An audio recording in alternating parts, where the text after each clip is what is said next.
निर्गमन अध्याय 29। निर्गमन अध्याय 29। और फिर उन्हें पवित्र करने को जो काम तुझे उनसे करना है कि वे मेरे लिए याजक का काम करे, वह यह है: एक निर्दोष बछड़ा और 2 निर्दोष मेढ़े लेना, और अख़मीरी रोटी और तेल से सने हुए मैदे के अख़मीरी फुलके और तेल से चुपड़ी हुई अख़मीरी पपड़ियां भी लेना। ये सब गेहूं के मैदे के बनाना। इनको एक टोकरी में रखकर उस टोकरी को उस बछड़े और उन दोनों मेंढों समेत समीप ले आना। फिर हारून और उसके पुत्रों को मिलाप वाले तंबू के द्वार के समीप ले आकर जल से नहलाना। तब उन वस्त्रों को लेकर हारून को अंगरखा और एपोद का बागा पहनाना, और एपोद और चपरास बांधना, और एपोद का काढ़ा हुआ पटुका भी बांधना, और उसके सिर पर पगड़ी को रखना, और पगड़ी पर पवित्र मुकुट को रखना। तब अभिषेक का तेल ले उसके सिर पर डालना, उसका अभिषेक करना। फिर उनके पुत्रों को समीप ले आकर उनको अंगरखे पहनाना, और उनके अर्थात हारून और उसके पुत्रों के कमर बांधना, और उनके सिर पर टोपियां रखना, जिससे याजक के पद पर सदा उनका हक रहे। इसी प्रकार हारून और उसके पुत्रों का संस्कार करना, और बछड़े को मिलाप वाले तंबू के सामने समीप ले आना, और हारून और उसके पुत्र बछड़े के सिर पर अपने अपने हाथ रखे। तब उस बछड़े को यहोवा के सन्मुख मिलाप वाले तंबू के द्वार पर बलिदान करना, और बछड़े के लोहू में से कुछ लेकर अपनी उंगली से वेदी के सींगों पर लगाना, और शेष सब लोहू को वेदी के पाए पर उंडेल देना। और जिस चर्बी से अतड़ियां ढपी रहती है और जो झिल्ली कलेजे के ऊपर होती है, उनको और दोनों गुर्दों को उनके ऊपर की चर्बी समेत लेकर सबको वेदी में जलाना, और बछड़े का मांस और खाल और गोबर छावनी से बाहर आग में जला देना, क्योंकि यह पाप बलि होगा। फिर एक मेंढा लेना, और हारून और उसके पुत्र उसके सिर पर अपने अपने हाथ रखे। तब उस मेंढे को बलि करना, और उसका लोहू लेकर वेदी पर चारों ओर छिड़कना, और उस मेंढे को टुकड़े टुकड़े काटना, और उसकी अतड़ियों और पैरों को धोकर उसके टुकड़ों और सिर के ऊपर रखना। तब उस पूरे मेंढे को वेदी पर जलाना। वह तो यहोवा के लिए होम बलि होगा, वह सुखदायक सुगंध और यहोवा के लिए हवन होगा। फिर दूसरे मेंढे को लेना, और हारून और उसके पुत्र उसके सिर पर अपने अपने हाथ रखे। तब उस मेंढे को बलि करना, और उसके लोहू में से कुछ लेकर हारून और उसके पुत्रों के दाहिने कान के सिरे पर और उनके दाहिने हाथ और दाहिने पांव के अंगूठों पर लगाना, और लोहू को वेदी पर चारों ओर छिड़क देना। फिर वेदी पर के लोहू और अभिषेक के तेल, इन दोनों में से कुछ कुछ लेकर हारून और उसके वस्त्रों पर और उसके पुत्रों और उनके वस्त्रों पर भी छिड़क देना। तब वह अपने वस्त्रों समेत और उसके पुत्र भी अपने अपने वस्त्रों समेत पवित्र हो जाएंगे। तब मेंढे को संस्कार वाला जानकर उसमें से चर्बी और मोटी पूंछ को, और जिस चर्बी से अतड़ियां ढपी रहती है उनको, और कलेजे पर की झिल्ली को, और चर्बी समेत दोनों गुर्दों को और दाहिने पुट्ठे को लेना, और अख़मीरी रोटी की टोकरी जो यहोवा के आगे धरी होगी, उसमें से भी एक रोटी और तेल से सने हुए मैदे का एक फुलका और एक पपड़ी लेना। इन सबको हारून और उसके पुत्रों के हाथों में रखकर हिलाए जाने की भेंट ठहरा के यहोवा के आगे हिलाया जाए। तब उन वस्तुओं को उनके हाथों से लेकर होम बलि की वेदी पर जला देना, जिससे वह यहोवा के सामने सुखदायक सुगंध ठहरे। वह तो यहोवा के लिए हवन होगा। फिर हारून के संस्कार का जो मेंढा होगा उसकी छाती को लेकर हिलाए जाने की भेंट के लिए यहोवा के आगे हिलाना, और वह तेरा भाग ठहरेगा। और हारून और उसके पुत्रों के संस्कार का जो मेंढा होगा उसमें से हिलाए जाने वाली की भेंट वाली छाती जो हिलाई जाएगी और उठाए जाने का भेंट वाला पुट्ठा जो उठाया जाएगा, इन दोनों को पवित्र ठहराना। और ये सदा की विधि की रीति पर इस्राएलियों की ओर से उसका और उसके पुत्रों का भाग ठहरे, क्योंकि ये उठाए जाने की भेंट ठहरेंगी। और यह इस्राएलियों की ओर से उनके मेल बलियों में से यहोवा के लिए उठाए जाने की भी भेंट होंगी। और हारून के जो पवित्र वस्त्र होंगे वह उसके बाद उसके बेटे पोते आदि को मिलते रहे, जिससे उन्हीं को पहने हुए उनका अभिषेक और संस्कार किया जाए।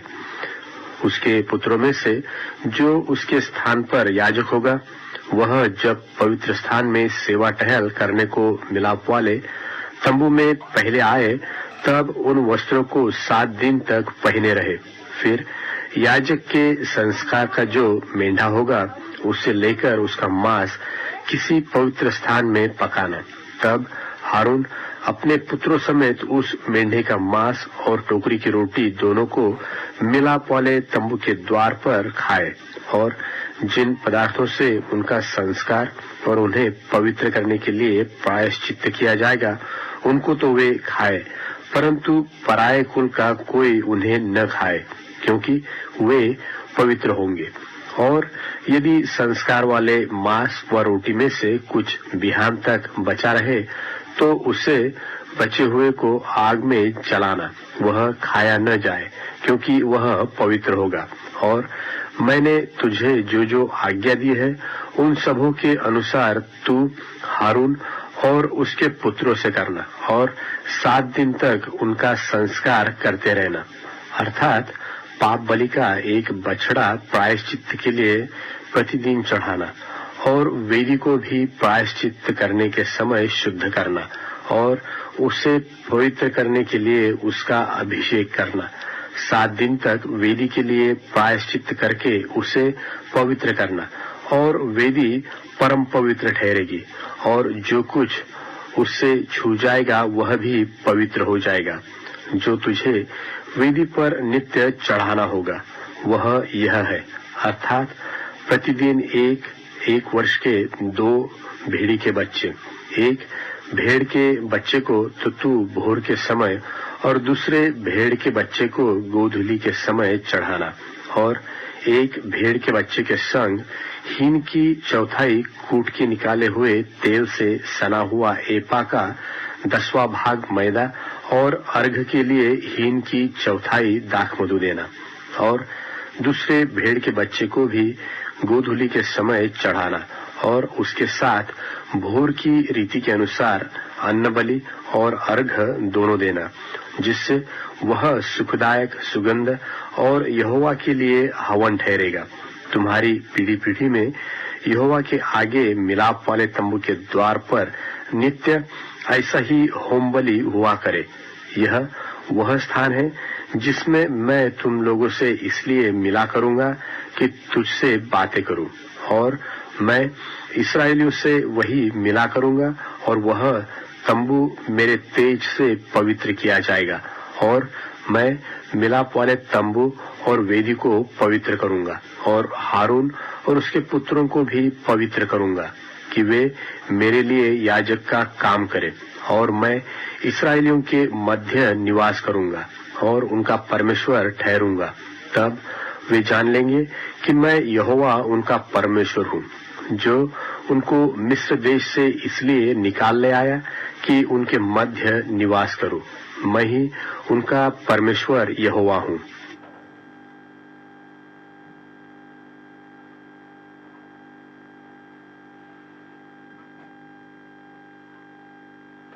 निर्गमन अध्याय 30। फिर धूप जलाने के लिए बाबुल की लकड़ी की वेदी बनाना। उसकी लंबाई 1 हाथ और चौड़ाई 1 हाथ की हो, वह चौकोर हो और उसकी ऊंचाई 2 हाथ की हो और उसके सिंग उसी टुकड़े से बनाए जाए और वेदी के ऊपर वाले पल्ले और चारों ओर की अलंगों और सिंगों को चोखे सोने से मढ़ना और इसकी चारों ओर सोने की एक बाड़ बनाना और इसकी बाड़ के नीचे इसके दोनों पल्ले पर सोने के 2-2 कड़े बनाकर इसके दोनों ओर लगाना। वे इसके उठाने के डंडों के खानों का काम देंगे और डंडों को बबूल की लकड़ी के बनाकर उनको सोने से मढ़ना और तू उसको उस पर्दे के आगे रखना जो साक्षी पत्र के संदूक के सामने है, अर्थात प्रायश्चित वाले ढकने के आगे जो साक्षी पत्र के ऊपर है, वही मैं तुझसे मिला करूंगा। और उसी वेदी पर हारून सुगंधित धूप जलाया करे। प्रतिदिन भोर को जब दीपक को ठीक करे तब वह धूप को जलाए। तब गोधूली के समय जब हारून दीपकों को जलाए तब धूप जलाया करे। यह धूप यहोवा के सामने तुम्हारे पीढ़ी पीढ़ी में नित्य जलाया जाए और उस वेदी पर तुम और प्रकार का धूप न जलाना और न उस पर होम बलि और न अन्न बलि चढ़ाना और न इस पर अर्घ देना।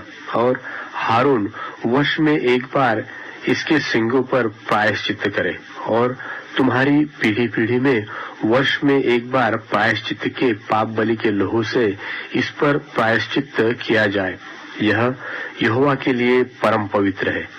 और तब यहोवा ने मूसा से कहा, जब तू इस्राएलियों की गिनती लेने लगे तब वे गिनने के समय जिनकी गिनती हुई हो अपने अपने प्राणों के लिए यहोवा को प्रायश्चित दे, जिससे जब तू उनकी गिनती कर रहा हो उस समय कोई विपत्ति उन पर न आ पड़े। जितने लोग गिने जाए वे पवित्र स्थान के शेकेल के लिए आधा शेकेल दे। यह शेकेल 20 गेरा का होता है। यहोवा की भेंट आधा शेकेल का हो। 20 वर्ष के व उससे अधिक अवस्था के जितने गिने जाए उनमें से एक एक जन यहोवा की भेंट दे। जब तुम्हारे प्राणों के प्रायश्चित के निमित्त यहोवा की भेंट दी जाए तब न तो धनी लोग आधे शेकेल से अधिक दे और न कंगाल लोग उससे कम दे।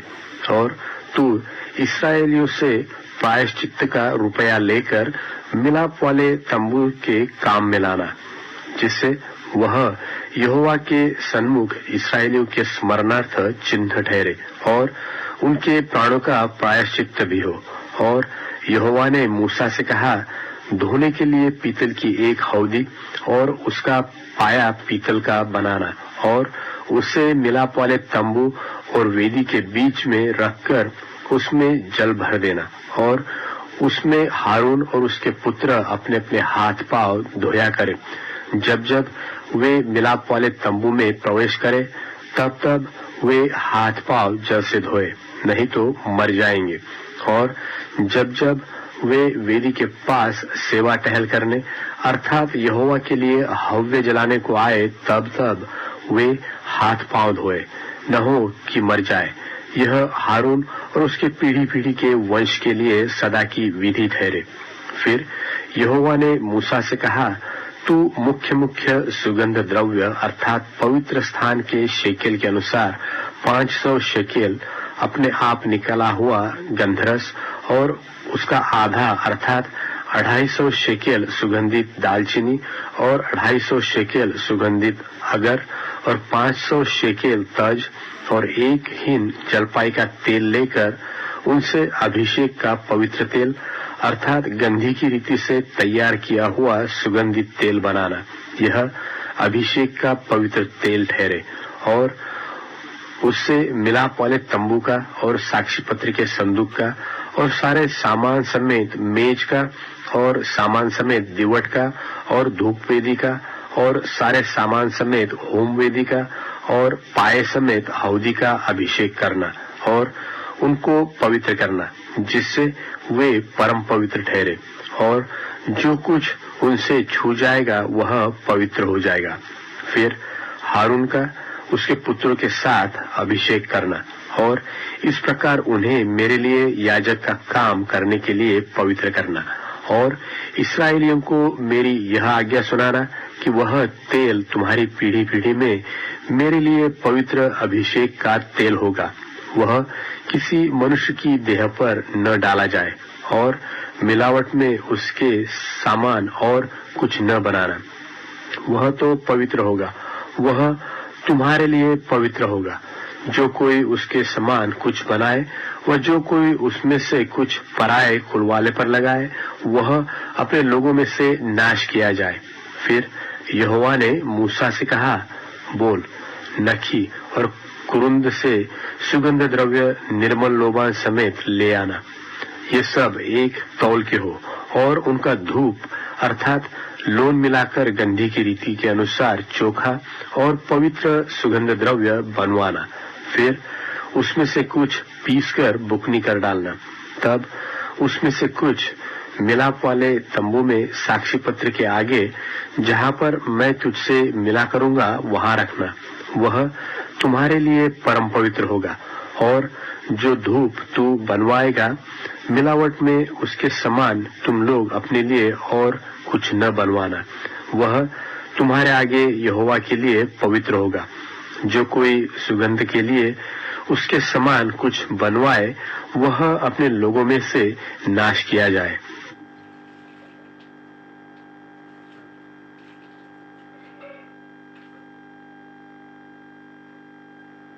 निर्गमन अध्याय 31। फिर यहोवा ने मूसा से कहा, सुन, मैं ऊरो के पुत्र बसलेल को, जो हूर का पोता और यहूदा के गोत्र का है, नाम लेकर बुलाता हूँ और मैं उसको परमेश्वर की आत्मा से जो बुद्धि, प्रवीणता, ज्ञान और सब प्रकार के कार्यों की समझ देने वाली आत्मा है परिपूर्ण करता हूँ, जिससे वह कारीगरी के कार्य बुद्धि से निकाल कर सब भांति की बनावट में अर्थात सोने, चांदी और पीतल में और जड़ने के लिए मणि काटने में और लकड़ी के खोदने में काम करे। और सुन, मैं दान के गोत्र वाले अहीसामक के पुत्र ओहोलीआब को उसके संग कर देता हूँ। वरन जितने बुद्धिमान हैं उन सबों के हृदय में मैं बुद्धि देता हूँ, जिससे जितनी वस्तुओं की आज्ञा मैंने तुझे दी है उन सबों को वे बनाए, अर्थात मिलाप वाला तंबू, साक्षी पत्र का संदूक और उस पर का प्रायश्चित वाला ढकना और तंबू का सारा सामान और सामान सहित मेज और सारा सामान समेत चोखे सोने की दीवट और धूप वेदी और सारे सामान सहित होम वेदी और पाए समेत हौदी और काढ़े हुए वस्त्र और हारून याजक के याजक वाले काम के पवित्र वस्त्र और उसके पुत्रों के वस्त्र और अभिषेक का तेल और पवित्र स्थान के लिए सुगंधित धूप, इन सबों को वे उन सब आज्ञाओं के अनुसार बनाए जो मैंने तुझे दी है। फिर यहोवा ने मूसा से कहा, तू इस्राएलियों से यह भी कहना कि निश्चय तुम मेरे विश्राम दिनों को मानना, क्योंकि तुम्हारी पीढ़ी पीढ़ी में मेरे और तुम लोगों के बीच यह एक चिन्ह ठहरा है, जिससे तुम यह बात जान रखो कि यहोवा हमारा पवित्र करने हारा है। इस कारण तुम विश्राम दिन को मानना, क्योंकि वह तुम्हारे लिए पवित्र ठहरा है। जो उसको अपवित्र करे वह निश्चय मार डाला जाए। जो कोई उस दिन में कुछ कामकाज करे वह प्राणी अपने लोगों के बीच से नाश किया जाए। 6 दिन तो कामकाज किया जाए, पर 7वां दिन परम पवित्र का दिन और यहोवा के लिए पवित्र है। इसलिए जो कोई विश्राम के दिन में कुछ कामकाज करे वह निश्चय मार डाला जाए। सो इस्राएली विश्राम दिन को माना करे, वरन पीढ़ी पीढ़ी में उसको सदा की वाचा का विषय जानकर माना करे। वह मेरे और इस्राएलियों के बीच सदा का एक चिन्ह रहेगा, क्योंकि 6 दिन में यहोवा ने आकाश और पृथ्वी को बनाया और 7वें दिन विश्राम करके अपना जी ठंडा किया। जब परमेश्वर मूसा से सिनै पर्वत पर ऐसी बातें कर चुका, तब उसने उसको अपनी उंगली से लिखी हुई साक्षी देने वाली पत्थर की 2 तकिया दी।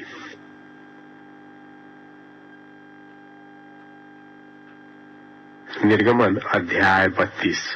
निर्गमन अध्याय 32। जब लोगों ने देखा कि मूसा को पर्वत से उतरने में विलंब हो रहा है, तब वे हारून के पास इकट्ठे होकर कहने लगे, अब हमारे लिए देवता बना जो हमारे आगे आगे चले, क्योंकि उस पुरुष मूसा को जो हमें मिस्र देश से निकाल ले आया है, हम नहीं जानते कि उसे क्या हुआ। हारून ने उनसे कहा, तुम्हारी स्त्रियों और बेटे बेटियों के कानों में सोने की जो बालियां हैं उन्हें तोड़कर उतारो और मेरे पास ले आओ। तब सब लोगों ने उनके कानों से सोने की बालियों को तोड़कर उतारा और हारून के पास ले आए, और हारून ने उन्हें उनके हाथ से लिया और एक बछड़ा ढालकर बनाया और टांकी से गढ़ा। तब वे कहने लगे कि हे इस्राएल, तेरा परमेश्वर जो तुझे मिस्र देश से छुड़ा लाया है वह यही है। यह देख के हारून ने उनके आगे एक वेदी बनवाई और यह प्रचार किया कि कल यहोवा के लिए पर्व होगा। और दूसरे दिन लोगों ने तड़के उठकर होम बलि चढ़ाए और मेल बलि ले आए, फिर बैठकर खाया पिया और उठकर खेलने लगे। तब यहोवा ने मूसा से कहा, नीचे उतर जा, क्योंकि तेरी प्रजा के लोग जिन्हें तू मिस्र देश से निकाल ले आया है सो बिगड़ गए हैं, और जिस मार्ग पर चलने की आज्ञा मैंने उनको दी थी उसको झटपट तोड़कर उन्होंने एक बछड़ा ढालकर बना लिया। फिर उसको दंडवत किया और उसके लिए बलिदान भी चढ़ाया और यह कहा है कि हे इस्राएलियों, तुम्हारा परमेश्वर जो तुम्हें मिस्र देश से छुड़ा ले आया है वह यही है। फिर यहोवा ने मूसा से कहा, मैंने इन लोगों को देखा और सुन, वे हठीले हैं। अब मुझे मत रोक, मेरा कोप उन पर भड़क उठा है जिससे मैं उन्हें भस्म करूं, परंतु तुझसे एक बड़ी जाति उपजाऊंगा। तब मूसा अपने परमेश्वर यहोवा को यह कह के मनाने लगा कि हे यहोवा, तेरा कोप अपनी प्रजा पर क्यों भड़का है, जिसे तू बड़े सामर्थ और बलवंत हाथ के द्वारा मिस्र देश से निकाल लाया है। मिस्री लोग यह क्यों कहने पाए कि वह उनको बुरे अभिप्राय से अर्थात पहाड़ों में घात करके धरती पर से मिटा डालने की मनसा से निकाल ले गया। तू अपने भड़के हुए कोप को शांत कर और अपनी प्रजा को ऐसी हानि पहुंचाने से फिर जा। अपने दास इब्राहिम, इसहाक, याकूब को स्मरण कर, जिससे तूने अपनी ही क्रिया खाकर यह कहा था कि मैं तुम्हारे वंश को आकाश के तारों के तुल्य बहुत करूंगा, और यह सारा देश जिसकी मैंने चर्चा की है तुम्हारे वंश को दूंगा कि वह उनके अधिकारी सदैव बने रहे। तब यहोवा अपनी प्रजा की हानि करने से जो उसने कहा था पछताया। तब मूसा फिरकर साक्षी की 2 तकियों को हाथ में लिए हुए पहाड़ से उतर गया। तब तकियों के तो इधर और उधर दोनों अलंगों पर कुछ लिखा हुआ था, और वे तकिया परमेश्वर की बनाई हुई थी, और उन पर जो खोद कर लिखा हुआ था वह परमेश्वर का लिखा हुआ था। जब यहोशू को लोगों के कोलाहल का शब्द सुनाई पड़ा, तब उसने मूसा से कहा, छावनी से लड़ाई का शब्द सुनाई पड़ता है। उसने कहा, वह जो शब्द है वह न तो जीतने वालों का है और न हारने वाले का, मुझे तो गाने का शब्द सुन पड़ता है। छावनी के पास आते ही मूसा को वह बछड़ा और नाचना देख पड़ा। तब मूसा का कोप भड़क उठा और उसने तकियों को अपने हाथों से पर्वत के नीचे पटक कर तोड़ डाला। तब उसने उनके बनाए हुए बछड़े को लेकर आग में डाल के फूंक दिया और पीसकर चूर चूर कर डाला और जल के ऊपर फेंक दिया और इस्राएलियों को उसे पिलवाया। तब मूसा हारून से कहने लगा, उन लोगों ने तुझसे क्या किया कि तूने उनको इतने बड़े पाप में फंसाया? हारून ने उत्तर दिया, मेरे प्रभु का कोप न भड़के, तू तो उन लोगों को जानता ही है कि वे बुराई में मन लगाए रहते हैं और उन्होंने मुझसे कहा कि हमारे लिए देवता बनवा जो हमारे आगे आगे चले, क्योंकि उस पुरुष मूसा को जो हमें मिस्र देश से छुड़ा लाया है, हम नहीं जानते कि उसे क्या हुआ। तब मैंने उनसे कहा, जिस जिसके पास सोने के गहने हो वे उनको तोड़कर उतार लाए, और जब उन्होंने मुझको दिया मैंने उन्हें आग में डाल दिया। तब यह बछड़ा निकल पड़ा। हारून ने उन लोगों को ऐसा निरंकुश कर दिया था कि वे अपने विरोधियों के बीच उपहास के योग्य हुए। उनको निरंकुश देखकर मूसा ने छावनी के निकास पर खड़े होकर कहा, जो कोई यहोवा की ओर का हो वह मेरे पास आए। तब सारे लेवीय उसके पास इकट्ठे हुए। उसने उनसे कहा, इस्राएल का परमेश्वर यहोवा यो कहता है कि अपनी अपनी जांघ पर तलवार लटकाकर छावनी से एक निकास से दूसरे निकास तक घूम घूम कर अपने अपने भाइयों, संगियों और पड़ोसियों को घात करो। मूसा के इस वचन के अनुसार लेवियों ने किया, और उस दिन 3000 के अटकल लोग मारे गए। फिर मूसा ने कहा, आज के दिन यहोवा के लिए अपना याजक पद का संस्कार करो, वरन अपने अपने बेटों और भाइयों के भी विरुद्ध होकर ऐसा करो जिससे वह आज तुमको आशीष दे। दूसरे दिन मूसा ने लोगों से कहा, तुमसे बड़ा ही पाप किया है। अब मैं यहोवा के पास चढ़ जाऊंगा। संभव है कि मैं तुम्हारे पाप का प्रायश्चित कर सकूं। तब मूसा यहोवा के पास जाकर कहने लगा कि हाय हाय, उन लोगों ने सोने का देवता बनवाकर बड़ा ही पाप किया है। तो भी अब तू उनका पाप क्षमा कर, नहीं तो अपनी लिखी हुई पुस्तक में से मेरे नाम को काट दे। यहोवा ने मूसा से कहा, जिसने मेरे विरुद्ध पाप किया है उसी का नाम मैं अपनी पुस्तक में से काट दूंगा। अब तो तू जाकर उन लोगों को उस स्थान में ले चल जिसकी चर्चा मैंने तुझसे की थी। देख, मेरा दूत तेरे आगे आगे चलेगा, परंतु जिस दिन मैं दंड देने लगूंगा उस दिन उनको इस पाप का भी दंड दूंगा। और यहोवा ने उन लोगों पर विपत्ति डाली, क्योंकि हारून के बनाए हुए बछड़े को उन्हीं ने बनवाया था।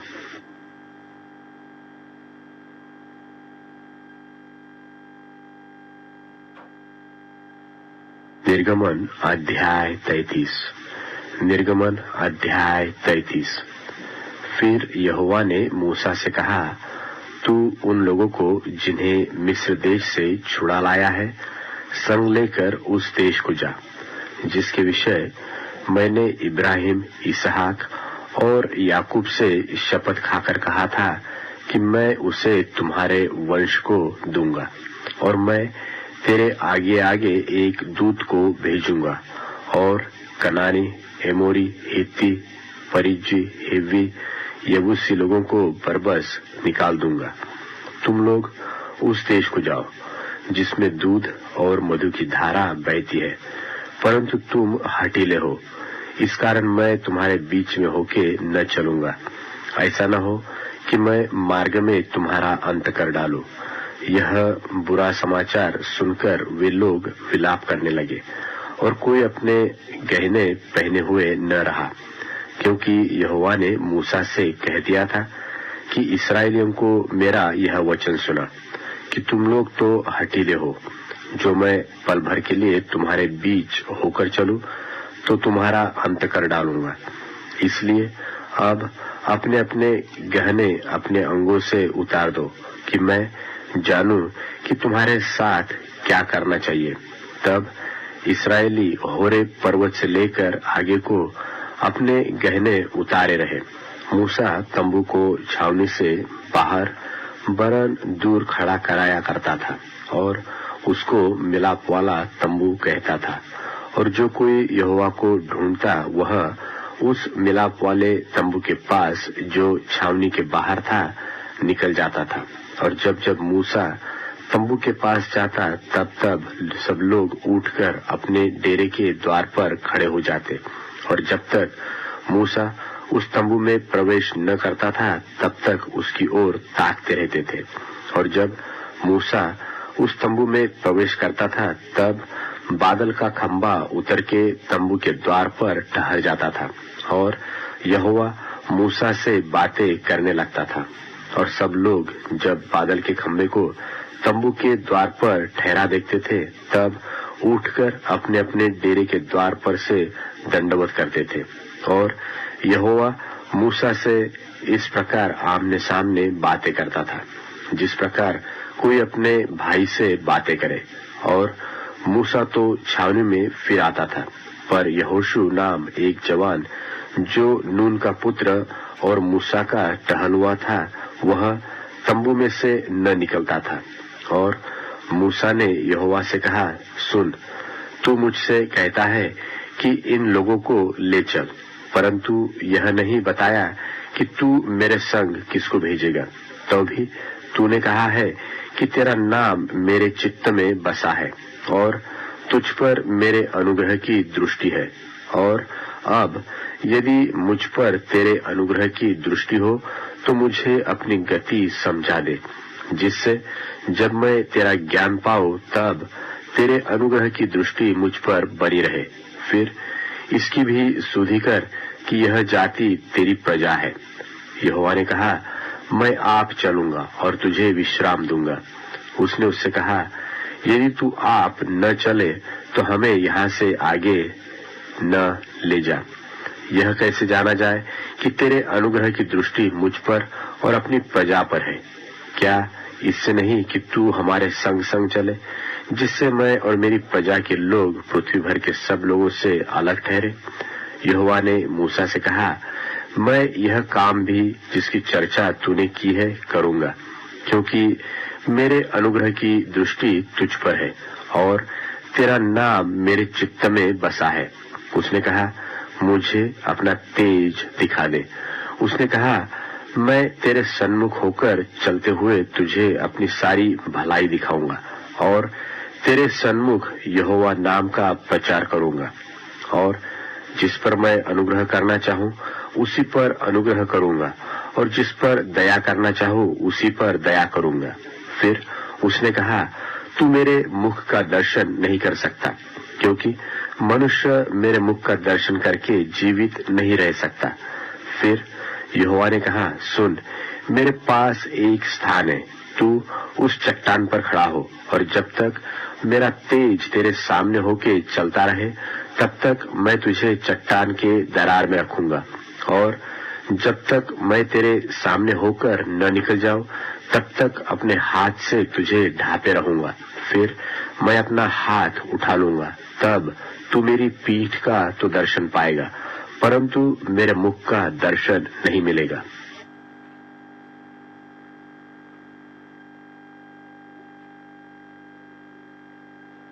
निर्गमन अध्याय 34। निर्गमन अध्याय 34। फिर यहोवा ने मूसा से कहा, पहली तख्तियों के समान पत्थर की 2 और तख्तियां गढ़ ले। तब जो वचन उन पहली तख्तियों पर लिखे थे जिन्हें तूने तोड़ डाला, वे ही वचन मैं उन तख्तियों पर भी लिखूंगा।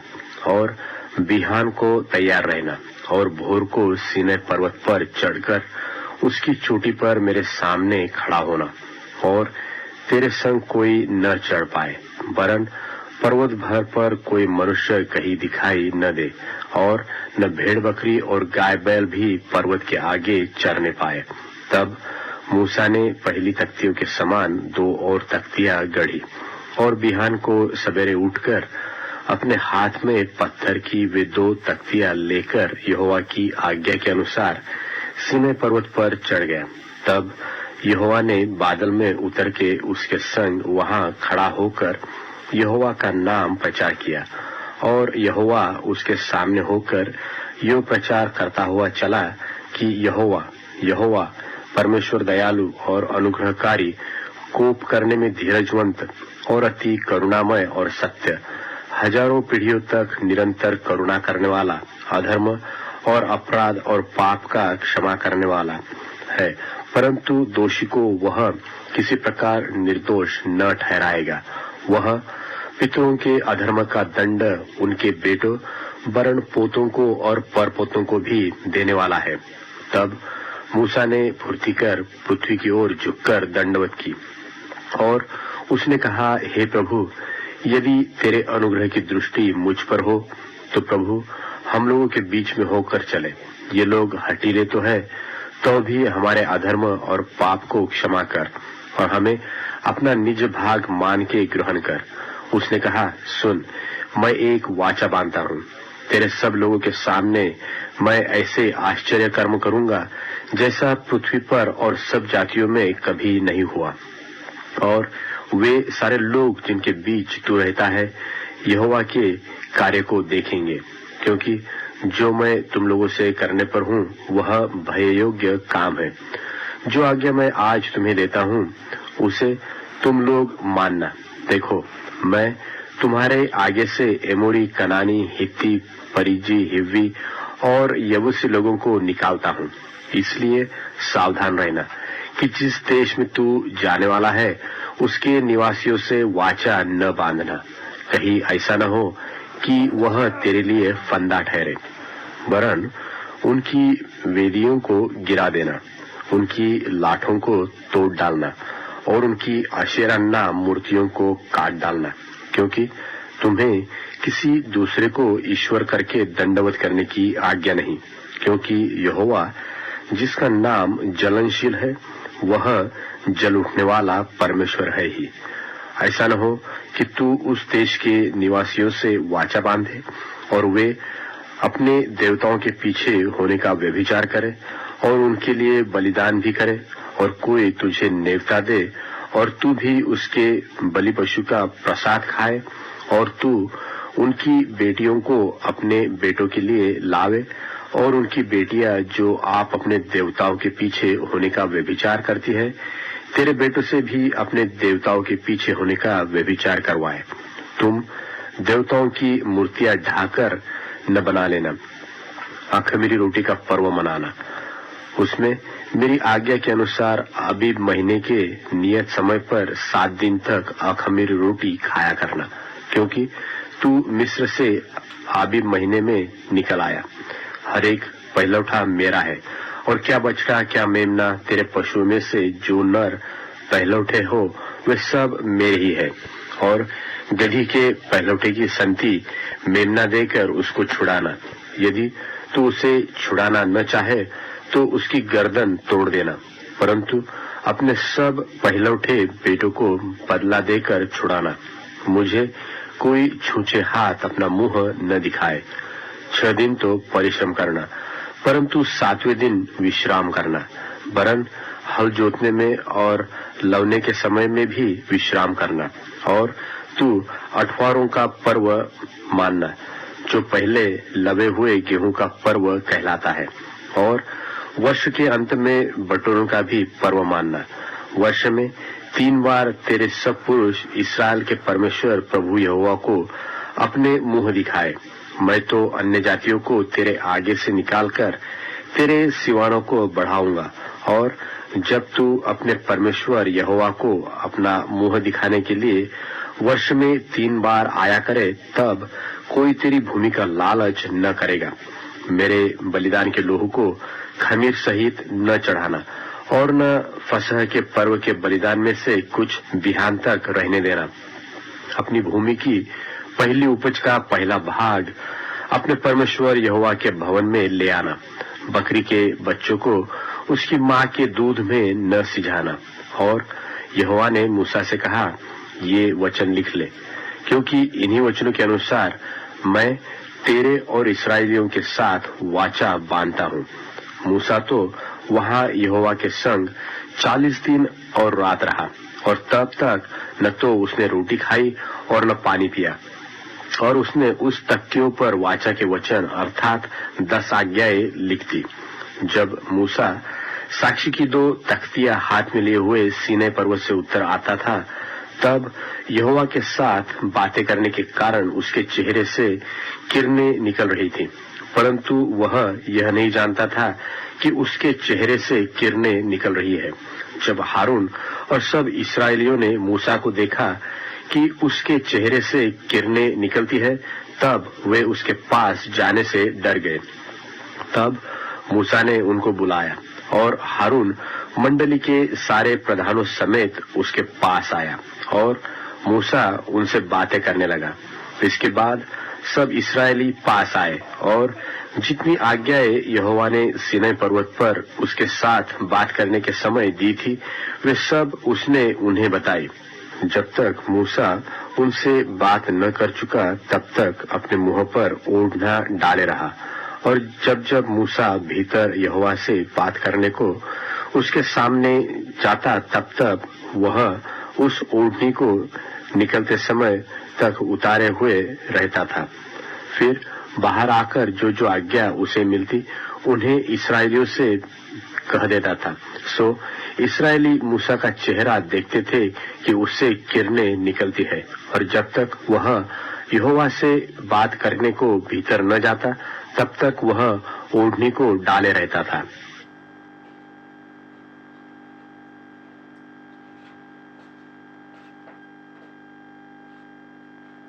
निर्गमन अध्याय 35। निर्गमन अध्याय 35। सारे सामान समेत पवित्र स्थान और याजकों के वस्त्र बनाए जाने का वर्णन। मूसा ने इस्राएलियों की सारी मंडली इकट्ठी करके उनसे कहा, जिन कामों के करने की आज्ञा यहोवा ने दी है वे ये है, 6 दिन तो कामकाज किया जाए, परंतु 7वां दिन तुम्हारे लिए पवित्र और यहोवा के लिए परम विश्राम का दिन ठहरे। उसमें जो कोई कामकाज करे वह मार डाला जाए, वरन विश्राम के दिन तुम अपने अपने घरों में आग तक न जलाना। फिर मूसा ने इस्राएलियों की सारी मंडली से कहा, जिस बात की आज्ञा यहोवा ने दी है वह यह है, तुम्हारे पास से यहोवा के लिए भेंट ली जाए, अर्थात जितने अपनी इच्छा से देना चाहे वे यहोवा की भेंट करके ये वस्तुएं ले आए, अर्थात सोना, रूपा, पीतल, नीले, बैंगनी और लाल रंग का कपड़ा, सूक्ष्म सनी का कपड़ा, बकरी के बाल, लाल रंग से रंगी हुई मेंढों की खाले, सुइसों की खाले, बबूल की लकड़ी, उजियाला देने के लिए तेल, अभिषेक का तेल और धूप के लिए सुगंध द्रव्य। फिर एपोद और चपरास के लिए सुलेमानी मणि और जड़ने के लिए मणि। और तुम में से जितनों के हृदय में बुद्धि का प्रकाश है वे सब आकर जिस जिस वस्तु की आज्ञा यहोवा ने दी है वे सब बनाए, अर्थात तंबू और ओहार समेत निवास और उसकी घुंटी, तख्ते, बेंडे, खंबे और कुर्सियां। फिर डंडों समेत संदूक और प्रायश्चित का ढकना और बीच वाला पर्दा, डंडों और सब सामान समेत मेज और भेंट की रोटियां, सामान और दीपकों समेत उजियाला देने वाला दिवट और उजियाला देने के लिए तेल, दंडों समेत धूप वेदी, अभिषेक का तेल, सुगंधित धूप और निवास के द्वार का पर्दा, पीतल की झंझरी, डंडों आदि सारे सामान समेत होमवेदी, पाए समेत हौदी, खंभों और उनकी कुर्सियों समेत आंगन के पर्दे और आंगन के द्वार के पर्दे, निवास और आंगन दोनों के खूंटे और डोरियां, पवित्र स्थान में सेवा टहल करने के लिए काढ़े हुए वस्त्र और याजक का काम करने के लिए हारून याजक के पवित्र वस्त्र और उसके पुत्रों के वस्त्र भी। तब इस्राएलियों की सारी मंडली मूसा के सामने से लौट गई और जितनों को उत्साह हुआ और जितनों के मन में ऐसी इच्छा उत्पन्न हुई थी कि वे मिलाप वाले तंबू के काम करके और उसकी सारी सेवकाई और पवित्र वस्तु के बनाने के लिए यहोवा की भेंट ले आने लगे। क्या स्त्री क्या पुरुष, जितनों के मन में ऐसी इच्छा उत्पन्न हुई थी वे सब जुगनू, नथुनी, मुंदरी और कंगन आदि सोने के गहने ले आने लगे। इस भांति जितने मनुष्य यहोवा के लिए सोने की भेंट के देने वाले थे वे सब उनको ले आए। और जिस जिस पुरुष के पास नीले, बैंगनी व लाल रंग का कपड़ा व सूक्ष्म सनी का कपड़ा व बकरी के बाल व लाल रंग से रंगी हुई मेंढों की खाले व सुइसों की खाले थी वे उन्हें ले आए। फिर जितने चांदी व पीतल की भेंट के देने वाले थे वे यहोवा के लिए वैसी भेंट ले आए, और जिसके पास सेवकाई के किसी काम के लिए बबूल की लकड़ी थी वे उसे ले आए। और जितनी स्त्रियों के हृदय में बुद्धि का प्रकाश था वे अपने हाथों से सूत काट कर नीले, बैंजनी और लाल रंग के और सूक्ष्म सनी के काते हुए सूत को ले आई। और जितनी स्त्रियों के मन में ऐसी बुद्धि का प्रकाश था उन्होंने बकरी के बाल भी काटे। और प्रधान लोग एपोद और चपरास के लिए सुलेमानी मणि और जड़ने के लिए मणि और उजियाला देने और अभिषेक और धूप के सुगंध द्रव्य और तेल ले आए। जिस वस्तु के बनाने की आज्ञा यहोवा ने मूसा के द्वारा दी थी उसके लिए जो कुछ आवश्यक था उसे वे सब पुरुष और स्त्रियां ले आए जिनके हृदय में ऐसी इच्छा उत्पन्न हुई थी। इस प्रकार इस्राएली यहोवा के लिए अपनी ही इच्छा से भेंट ले आए। तब मूसा ने इस्राएलियों से कहा, सुनो, यहोवा ने यहूदा के गोत्र वाले बसलेल को, जो उरी का पुत्र और हूर का पोता है, नाम लेकर बुलाया है, और उसने उसको परमेश्वर के आत्मा से ऐसा परिपूर्ण किया है कि सब प्रकार की बनावट के लिए उसको ऐसी बुद्धि, समझ और ज्ञान मिला है कि वह कारीगरी की युक्तियां निकाल कर सोने, चांदी और पीतल में और जड़ने के लिए मणि काटने में और लकड़ी के खोदने में वरन बुद्धि से सब भांति की निकाली हुई बनावट में काम कर सके। फिर यहोवा ने उसके मन में और दान के गोत्र वाले अहीसामाक के पुत्र अहोलीआब के मन में भी शिक्षा देने की शक्ति दी है। इन दोनों के हृदय को यहोवा ने ऐसी बुद्धि से परिपूर्ण किया है कि वे खोदने और गढ़ने और नीले, बैंजनी और लाल रंग के कपड़े और सूक्ष्म सनी के कपड़े में काटने और बुनने वरन सब प्रकार की बनावट में और बुद्धि से काम निकालने में सब भांति के काम करे।